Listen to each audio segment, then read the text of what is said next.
In 14 NBA seasons, Bernard King scored nearly 20,000 points and is still tied for 13th all-time for the most total games scoring 50 or more points at 8, alongside 2 MVPs in Giannis Antetokounmpo and Joel Embiid.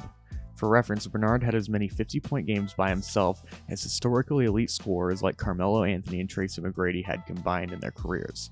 On top of being known as a high-powered scorer, King was also known for his unique approach to scoring. In a December 2021 interview, King broke down his analytical attack on scoring the ball, explaining that he looked at the basketball court more like a grid. He had 9 spots on the right side of the floor, 9 spots on the left, and 4 spots from the front of the rim to the back of the top of the key, adding up to 22 total spots on the floor. But the nuance doesn't stop there. King went on to explain that if he was on the left wing, there are only 5 ways you could defend him. You can send him left, send him right, play him tight, give him the jumper, or overplay him.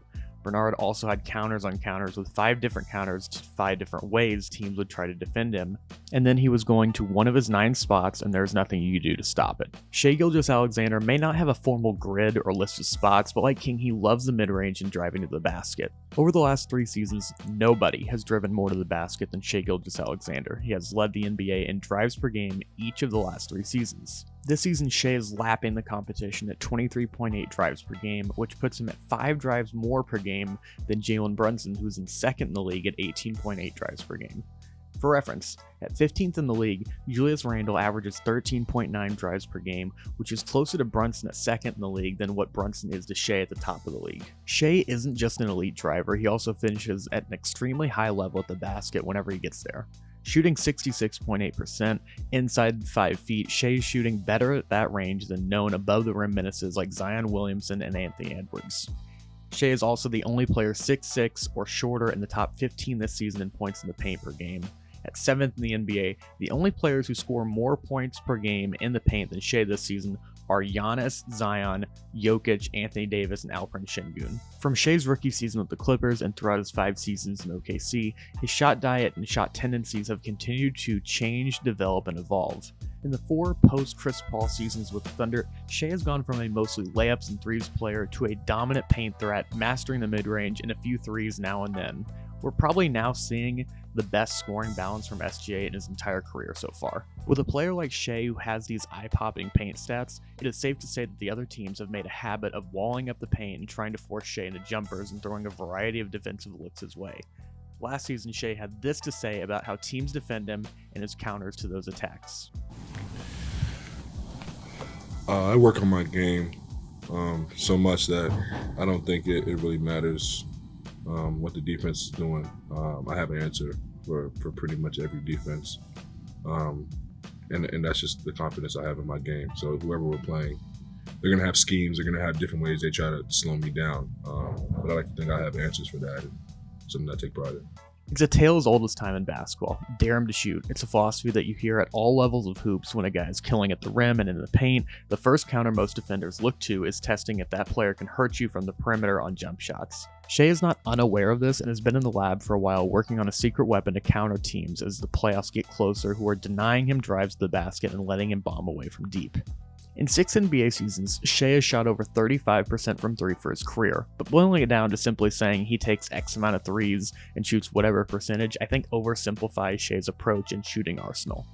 Shai takes a variety of threes from all around the arc, but let's start with the 3 ball that is the most direct counter to players guarding Shai who are playing him for the drive. In the last decade, James Harden has taken somewhat of a niche move in the step-back 3 and made it mainstream with the likes of Luka Doncic, Donovan Mitchell, and Shai Gilgeous-Alexander all adopting the shot and adding it to their bag. This season, Shai has actually attempted more step-back 3s than he has pull-up 3s and catch-and-shoot 3s combined. On these step-backs, Shai is able to leverage his gravity as a driver and scorer, where defenders are constantly on their heels trying to make sure Shai can't get a good lane to the basket. No, if you do that, I'm going to do that. If you do that, I'm going to do that. If you do this, I'm going to do that. What if I just did it? You don't want to do that. Look at the amount of space he creates on just one of these one-punch dribble step-back 3s. Shai plays at his own unique pace and does a great job of mixing up fast and slow attacks to keep his defenders guessing what's coming. Shai loves these one-punch dribble step-back 3s where he can freeze his defender and then hop back into a nice cushion of space to get off a clean look from 3. He likes this look, especially in transition and semi-transition, as a way to keep defenses honest. As of March 16th, Shai is shooting 41.3% on step-back threes this season, but Shai has more than just the one-punch dribble step-back three. Along with his threat as an elite driver, Shai is also one of the more prolific ball handlers in the entire NBA and can routinely make defenders on an island look lost on these between-the-legs crossovers and snatch dribbles to get a clean look from three on a step-back. As mentioned earlier, Shai is shooting 41.3% from three on step-back threes. He actually shoots better on step-back threes percentage-wise than he does on pull-up threes, and the much more conventionally easier catch-and-shoot threes. But Shai's step-back three has not always been this so reliable and consistent. A couple of weeks ago, I asked Shai about the footwork and rhythm that goes into his step-back threes, and how his shot diet from three has changed over the last few seasons with a focus on that same step-back. Shai, on certain moves like a Euro step or your bump fade, there seems to be like sort of a rhythm in your footwork. Is there anything similar on some of your step back threes? Great question. A little bit. I like to always end up explosive through the floor. So that the move's a little bit different, but the shot's the same at the end. So I like to be explosive when I jump to shoot. Yeah, I used to shoot them all type of crazy directions. Now I just shoot them one way, for the most part. I probably just get scouting for it, but I like to try to shoot the same shot. So there's a certain level of comfort with it. Like Shai said, he used to take some pretty crazy shots on these step-back threes, and many did go in, but now everything is built on comfort and consistency on these shots, and the proof is in the percentages. This season, Shai is having his second-best shooting season from three at 36.7%, only trailing his third season in the NBA, where he shot 41.8% from deep. As I mentioned earlier, Shai takes a variety of threes. As a live dribble threat, Shai puts defenses in a bind. On a lot of these pull-ups, it is less of him creating space like he does on step-backs and more of him just attacking the space defenders are giving up when they gap him or try to go under the screen, giving Shai incredibly clean looks from deep. As a primary creator, ball handler, initiator, and elite scorer, it only makes sense that Shai would have the ball in his hands a lot. Shai this season is top 3 in usage percentage at 32.7%, but many players with the same offensive load and burden as Shai tend to rest off the ball, but that's not Shai's game. He isn't necessarily Steph Curry, Klay Thompson, Buddy Hield, Reggie Miller, or Rip Hamilton running marathons off of the ball, but Shai still finds the energy and a way to make himself willing and available even when the ball isn't in his hands. On fast breaks and semi-transition, Shai does a great job of running the floor and spacing out to three. Guys like James Harden, Trae Young, and others, when they don't have the ball, essentially check out for the possession and don't participate. Shai does a great job of being active, relocating off the ball, and always having his hands and feet ready to shoot if the ball is swung his way. Last season, SGA took a significant cut on his three-point output at 2.5 shots per game, which is the fewest since his rookie season, but this year Shai has corrected that. The Steph Curry-fication of the modern NBA has put an insane premium on not only three-point shooting, but also volume. Shai spoke around a month ago about the advantage of him getting up more threes this season. Just making the defense pay for sagging.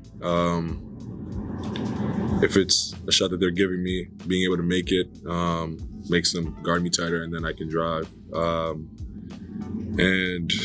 the playoff teams are going to throw different schemes at us, different schemes at me. And I want to be able to be comfortable and have seen it before and know how to attack it and take advantage of it when that time comes. Shai's three-point production this season has also had a direct impact on winning for the Thunder, too. In the 2023-2024 season, OKC is 24-4 when Shai makes at least 2 threes, and the Thunder are an undefeated 8-0 when Shai makes at least 3 shots from deep in a single game. No!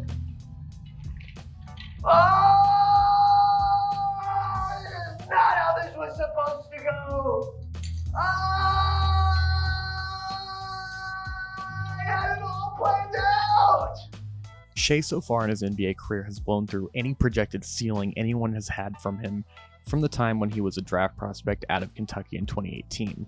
With that being said, Shai has continued to make leaps and strides while rapidly improving every single offseason, and I think even he would admit that there's still stuff he can get better at. Getting into some nitpicks, there are some times where Shai could benefit from making the extra pass, like on this play against the Suns, where he has a pretty good look, but if he passes that up to his right to Isaiah Joe, he hits a wide open elite three-point shooter. Here's another possession where Shai gets a pretty nice look over Paolo Banchero on a step back, but if he swings it to his right, he has Lou Dort wide open. And then lastly, in another similar situation, Shai crosses half court, gets into another step back over Wiggins, but if he swings it to his right, once again, Jalen Williams, one of the top 3-point shooters in the league, wide open. The step back 3 is a great shot because elite players like Shai can get it off at any time they want.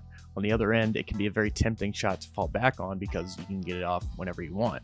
Most of the time, Shai does a great job of recognizing and attacking lesser defenders matched up with him, but there are some times when he does settle for a step back 3 on lesser defenders who are just bailed out by Shai taking a tougher shot than driving past a guy who doesn't have much of a chance to guard him in space. Shai in the last 2 seasons has been one of the best clutch shooters in the entire NBA, but sometimes that same clutch gene / killer instinct can get SGA into some trouble. There are times when the Thunder are building a lead that he will go for a kill shot or dagger 3 to end the game with a big shot or force an opponent timeout.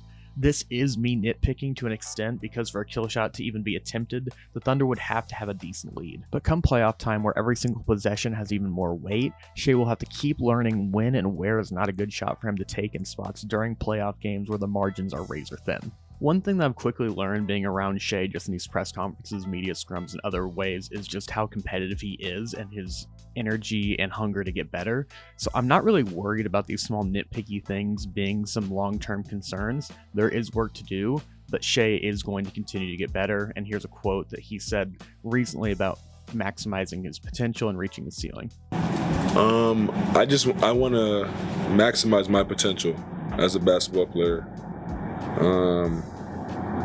I'm already here. The people around me and myself have already sacrificed so much for me to get here. I'll be doing it a disservice if I didn't try to maximize my potential. But what do you think? Do you think the Thunder are primed for a deep playoff run? Will they need Shai to be on his A game from deep and use that secret weapon? Will other teams sell out even more to prevent him from driving? Let me know how you're feeling below. If you enjoyed this video, please consider hitting the like button, subscribing, and leave a comment below. Thanks so much for watching, and I will talk to you next time.